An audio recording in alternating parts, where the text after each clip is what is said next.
En el nombre del Padre, del Hijo y del Espíritu Santo. Amén. Ave María Purísima. Sin pecado concebido. Estamos este domingo, en el domingo 19, después de Pentecostés. Y el Evangelio de hoy nos escribe la parábola de los invitados al festín. Esta parábola se aplica a la humanidad porque Dios ha llamado a todos los hombres a este festín, a su festín que ha preparado para nuestra salvación, y Él ha llamado a todos los hombres. Este llamado puede venir por la predicación de los apóstoles. Bueno, vino por la predicación de los apóstoles, pero también por la predicación de la Iglesia a lo largo de los siglos, en los diversos países que la Iglesia ha tenido libertad de predicar el Evangelio, ahí donde le han dejado libertad. Entonces la Iglesia ha llamado a todos los hombres a convertirse y a venir a entrar a la Iglesia, a este festín. ¿Por qué festín? Porque en la Iglesia se nos da todo tipo de cosas buenas, espirituales, para el bien de nuestra alma, para alimentar nuestra alma y para alegrarnos de participar a estos bienes en Dios, estos bienes de la gracia, de los sacramentos, de la enseñanza de la Iglesia. Esos son los grandes bienes que la Iglesia nos transmite y por los cuales podemos ser salvos. Y no basta tener estos bienes, como dice el mismo Evangelio al final. Hay personas que viven en la Iglesia, pero que no viven en gracia de Dios. Entonces no es suficiente ser católico, no es suficiente tener la fe, no es suficiente pertenecer al exterior de la Iglesia, a las apariencias, si uno no está en gracia de Dios, o porque vive en pecado mortal, porque hace cosas que no están bien. O también aquellos mismos católicos que, siendo católicos de nombre, han perdido la fe porque niegan alguna verdad de la fe y en la apariencia son católicos, pero están en pecado mortal y están en ese estado que que aunque según las apariencias sean católicos, en ese estado si mueren así, pues no van a entrar al cielo, como dice aquí. Encontraron a un hombre sin su traje nupcial y le dice el rey: pues ¿qué haces aquí? Atadlo y echarlo a las tinieblas exteriores. Así que no basta tener el nombre de católicos, tener las apariencias, o parecer que uno está bien, en regla con la Iglesia oficial, con la Iglesia oficial que hoy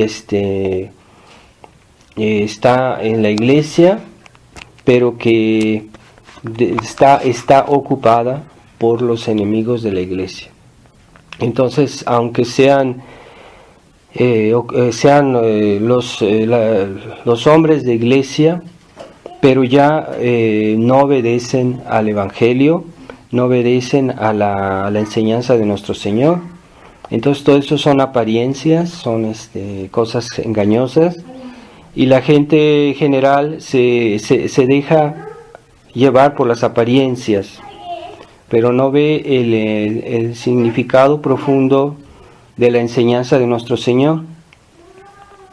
Entonces esta enseñanza de nuestro Señor, que nos exige no solo pertenecer a la Iglesia exteriormente, claro está, es algo bueno, pero no es lo único, y la verdadera pertenencia a la Iglesia es sobre todo interior, ese estado de alma que nuestro Señor nos pide y que hace que seamos verdaderos cristianos. Entonces esa es lo que realmente nos salvará, no el hecho exterior que la gente piense o que la gente diga. Está bien, ese aspecto exterior de la iglesia también cuenta, también es necesario, ¿verdad? Que nosotros pertenezcamos a la iglesia visible, pero lo visible quiere decir ante todo pertenecer a la iglesia que profesa la fe de la iglesia visiblemente. Entonces esa iglesia, sobre todo esta profesión pública de la fe, o sea que nosotros no solo creemos así interiormente, en secreto, sino que se ve y saben todos que somos católicos, que creemos en la fe de Dios, en el credo, en la enseñanza de la iglesia, y es un hecho exterior, no es un hecho, eso es la iglesia visible, es ante todo eso. Y muchos la resumen sobre todo al hecho de estar sometido exteriormente a la jerarquía. Sí, eso también es parte de la vida de la iglesia, pero en primer lugar es el sometimiento y la profesión de la fe, la profesión exterior de la fe. Eso es la visibilidad de la iglesia ante todo. Y ya lo demás es bueno en la medida que está sometido a la fe. Quiere decir que si una autoridad de la iglesia, un hombre de iglesia que es infiel a la fe, infiel a la profesión pública de la fe, entonces este hombre de iglesia ya se está, no está haciendo, no es lo principal en la visibilidad de la iglesia. Si él está negando la fe, o la está ocultando, o la está disimulando, este hombre de iglesia ya está fuera, es una cierta medida de la iglesia, y está haciendo algo que no es de la iglesia y a lo cual él no tiene derecho a ser obedecido, porque él está profanando la verdad. Así que siempre la primera misión de los hombres de iglesia fue enseñar la verdad.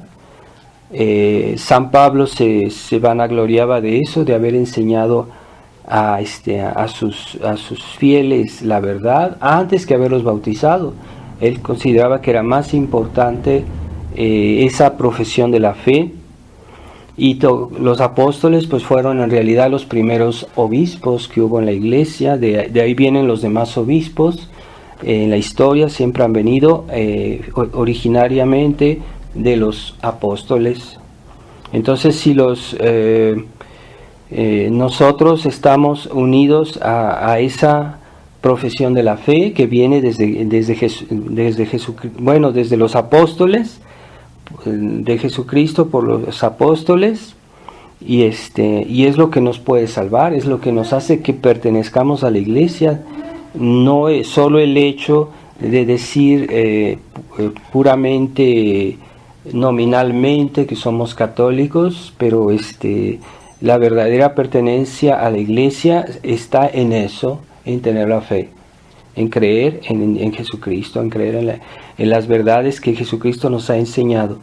Y aquellos que pierden la fe, pues están por el hecho mismo, están fuera de la iglesia.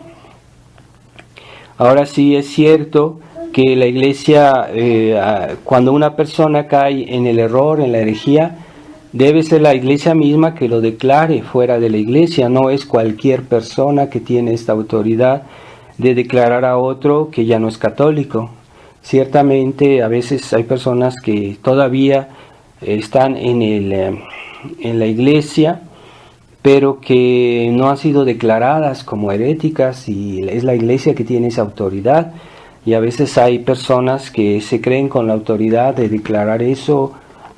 No, es que es la iglesia misma que es la que tiene el poder de excluir de la iglesia exteriormente y declarar que una persona pues no es católica, o una persona está excomulgada. Eso normalmente es así. Entonces hoy que la autoridad está en crisis y que hay mucha gente que pierde la fe, nosotros pues no estamos facultados para declarar que fulanito ya no es católico, aunque tal vez ya no lo sea en su corazón, pero exteriormente no podemos decir que está fuera de la iglesia hasta que la iglesia misma no lo declare. Asimismo, también cuando Lutero cayó en la herejía, la iglesia no lo declaró hereje enseguida, aunque ya decía esas herejías. La iglesia le dio un tiempo para pensarlo, para convertirse si él hubiera querido, y la herejía de Lutero no fue declarada y no era considerado un hereje hasta que la iglesia no lo declaró hereje. Así que hay algo que solo pertenece a la autoridad de la iglesia. Nosotros, en la medida que somos que no somos autoridad, no podemos declarar la herejía de una persona, aunque cuando una persona empieza a negar las verdades de la fe, nosotros tenemos el derecho de llamarle digamos, de protegernos, de reprocharle, de decirle en cierta manera para que se corrija. Es un acto de caridad. A veces el hecho de decirle a una persona que está errada, decírselo de buena manera en primer término, y ya después poco a poco las cosas se van a ir clarificando para bien o para mal de esta persona. Entonces, pero la pertenencia a la iglesia es también una cuestión de que nosotros exteriormente seamos capaces de decir que somos católicos, que no tengamos vergüenza de nuestra fe, de lo que pensamos, y si no somos capaces de profesar la fe, pues podemos hacer un pecado mortal. A veces es un pecado de respeto humano, depende en qué circunstancias. Si son circunstancias graves, pues puede ser un pecado mortal. Si son detalles, pues es un pecado de respeto humano, puede ser. Pero se necesita que nosotros seamos capaces de afirmar nuestras convicciones.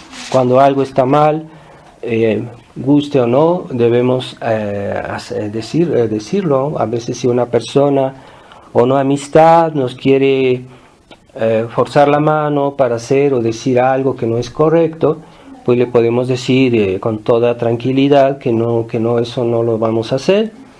En general hay que evitar de hacerlo de una manera violenta. Si no hay necesidad, debemos tratar de ser pacíficos en la medida que se pueda, ¿verdad? Pero a veces no se puede.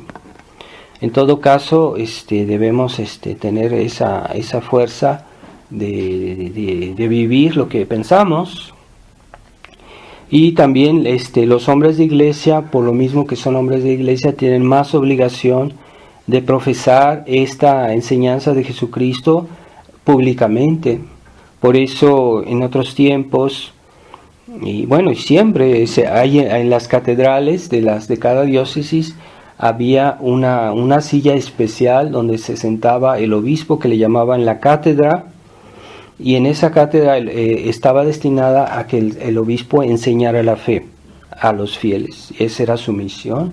Así también hay una fiesta en el año litúrgico en la que se llama la Cátedra de San Pedro en Roma, que quiere decir esa cátedra donde San Pedro normalmente se sentaba a enseñar. Y esa es muy importante. ¿Por qué la iglesia le da tanta importancia a la cátedra de San Pedro en Roma? Porque la misión del Papa ante todo es enseñar la verdad.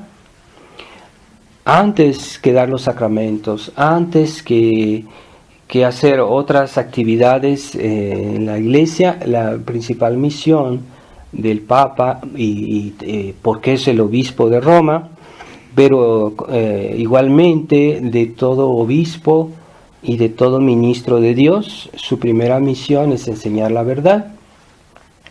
No es como hoy han hecho de la iglesia una especie de Rotary Club, en el cual es solo una obra de beneficencia, en la cual solo se trata de tener contentos a todos y no nada más, no es una cuestión de puro respeto humano y no se quiere hablar de la enseñanza de la verdad, la que es la misión principal del Papa y de los hombres de iglesia.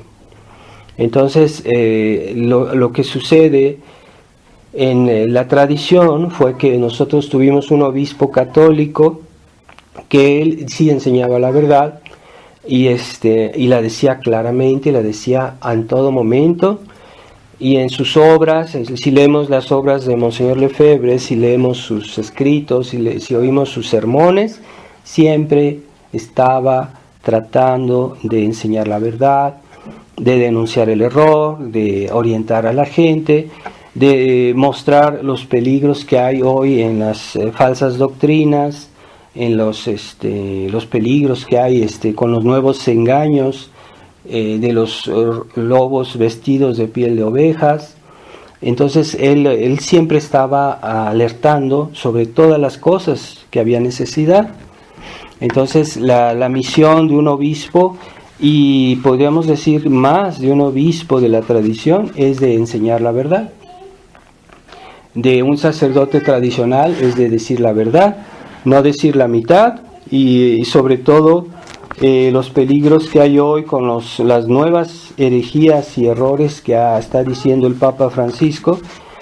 Hay que decirlo, los sacerdotes deben de decirlo a los fieles para que los fieles estén atentos y para que no se dejen tomar desapercibidos por todos estos peligros, porque si uno comienza a esconder eso, pues un hombre de iglesia está traicionando a los fieles, se puede decir, y con más razón, como decía, un obispo, un sacerdote de la tradición, con más razón debería denunciar todas estas anormalidades que hay en la iglesia. Entonces, cuando se oye que hay sacerdotes de la tradición que ya no quieren decir todo, o que quieren decir las cosas a mitad, o que están escondiendo algo de lo que es un peligro generalizado para el mundo, para las almas, entonces eso está mal, no podemos, no está bien esas reacciones de esos sacerdotes, o en la fraternidad, que San Pío X, que ya no se habla de los escándalos tremendos que hace el Papa Francisco. En sus declaraciones ya no se habla de eso, ya uno se fija incluso en las publicaciones de la fraternidad, se habla muy poco de eso, están como escondiendo algo.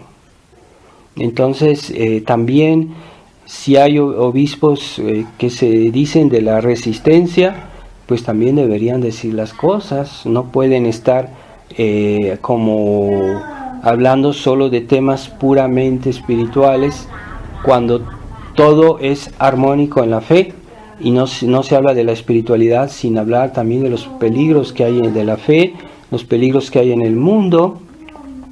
No está bien. Se necesita tomar posiciones claras en cosas que realmente conciernen a los fieles y que forman parte de la vida cotidiana. Uno no puede callar eso, y considero que los obispos de la tradición y de la resistencia deberían hablar claro sobre ciertos temas de actualidad, y no debe ser esa especie de mutismo que no es normal, porque la iglesia es una sociedad pública, y la visibilidad de la iglesia pues está en eso, en la profesión pública de la fe, sobre todo por los hombres de iglesia. Entonces no es normal que sean los fieles que a veces en internet o en otros lados están alertando sobre ciertos peligros que hay en la iglesia, y algunos sacerdotes o obispos no lo dicen. Pues no debería ser eso. Por eso nosotros sí, siempre aquí yo siempre les insisto, les doy textos sobre muchos temas para que estén al corriente y de la situación que hay en el mundo, la situación que hay en la iglesia.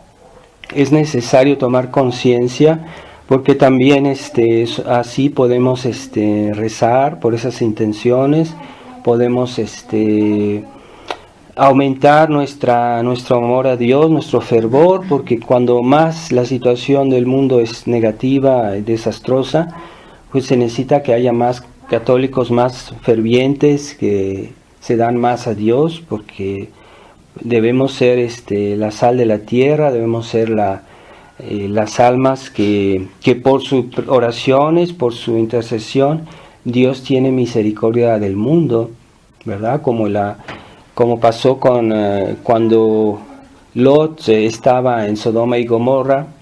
Entonces nuestro Señor, Abraham le preguntó a nuestro Señor, a Dios, le dijo, si en esta ciudad hubiera 20 justos, ¿tú perdonarías la ciudad? Y Dios le dijo que sí. Y si hubiera, entonces, ni siquiera había 10 justos en esa ciudad, y por eso Dios no la perdonó. Quiere decir que cuando hay almas buenas en el mundo, esas almas atraen la misericordia de Dios, la paciencia de Dios sobre los demás. Así que es necesario que los tradicionalistas sean mejores, sean buenos, sean ardientes y que recen por los demás, porque a veces por unas pocas personas Dios tiene paciencia o misericordia con muchas. Entonces somos, a pesar de nuestras debilidades, nuestros defectos, si tenemos esa fe, ese ardor y esa entereza, esa profesión de la fe que es entera, no debe ser a mitad o 99%. Si tenemos esa profesión de la fe entera, tenemos una bendición de Dios muy particular. Es la bendición que Dios da a sus verdaderos hijos. Entonces vamos a pedir en esta misa que Dios nos incluya en estas bodas, en estas nupcias, que Él llama, en realidad llama a todos, pero pocos han querido escuchar, pocos han querido oír. Entonces no, nosotros sí queremos ir. Tratemos de vivir nuestra fe, no solo de apariencias, como esta persona que entró y que no había el vestido nupcial. ¿Por qué? Porque no estaba en gracia de Dios. Entonces hay que vivir, tener la fe, pero también vivir en estado de gracia, para que Dios nos bendiga y nos salve con Él. Y pedimos, comenzamos en este mes, hoy es el día 1 de octubre, este mes está dedicado a la devoción a Nuestra Señora del Rosario. Entonces este mes tratemos de rezar bien nuestro rosario, no dejarlo ni un día sin decirlo, por lo menos, o si podemos decir algo más, mejor.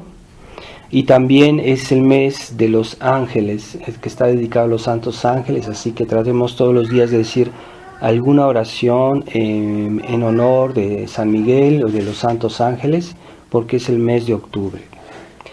Ave María Purísima, sin pecado concebida. En el nombre del Padre, y del Hijo, y del Espíritu Santo. Amén.